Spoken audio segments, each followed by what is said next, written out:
నమస్తే, నేను రాజేశ్వరి. ఇది తోటకూర కూడా పెద్దగా అయిపోయిందండి, ముదిరిపోయింది. తోటకూర తెంపేసుకుంటా.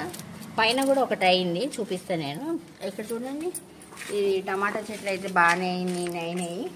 ఇది తెల్లపుంటి కూర అండి. తెల్లపుంటి కూర మేము తినము, అంటే ఎప్పుడు తినలే. ఎర్రపుంటి కూరనే కొంచెం టేస్ట్ ఉంటుంది అంటారు. మనం ఎప్పుడు చూసినా ఎర్రపుంటి కూరలో మాంసం వేసుకుంటాము, బోటి వేసి వండుకుంటాం, బాగుంటుంది. సరే, ఇంకా ఇది మొలిసింది కదా, విత్తనాలే ఇవి, విత్తనాలతోనే పెట్టిన. ఇది దీన్ని తెచ్చుకొని ఇది తెంపుకొని మటన్లో వేసి వండుకుంటా. బాగుంటుంది, చాలా టేస్ట్ వస్తుంది. వేడివేడి అన్నానికి వేసుకొని తింటే బాగుంటుంది. చాలా వచ్చిందండి.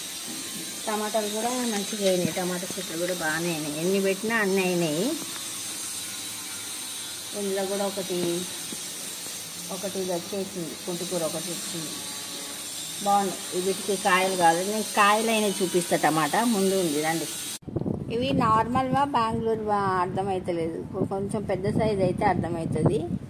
నాకైతే ఇది బెంగళూరు లాగానే పడుతుంది. వెనకది ఇదేమో రౌండ్గా ఉంది. ఇది చిన్న చిన్న పిల్లలు వేసింది. ఇంకో ఇక్కడ కూడా వేసినాయి, ఇక్కడ కూడా వేసినాయి. ఈ టమాటా చెట్టు పెద్దగా అయింది. అందులో ఆ తోటలో ఉన్నాయి కూడా పెద్దగా అయినాయి, కాకపోతే పూత రాలే.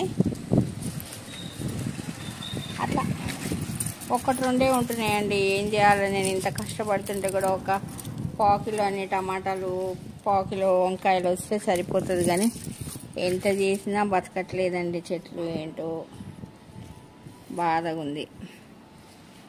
మనము శ్రద్ధ వహిస్తున్నప్పుడే అవి మనం పట్టించుకోం కదా, అప్పుడు బాగా పెరుగుతాయి. కాకపోతే రోజు రాకపోతే బాగుండదు కదా, వాటిని చూడకపోతే ఎట్లా మనసు ఒప్పది.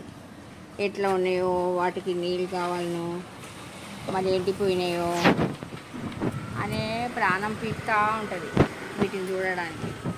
ఇది పేపర్ ఫ్లవర్ చిగురు అండి.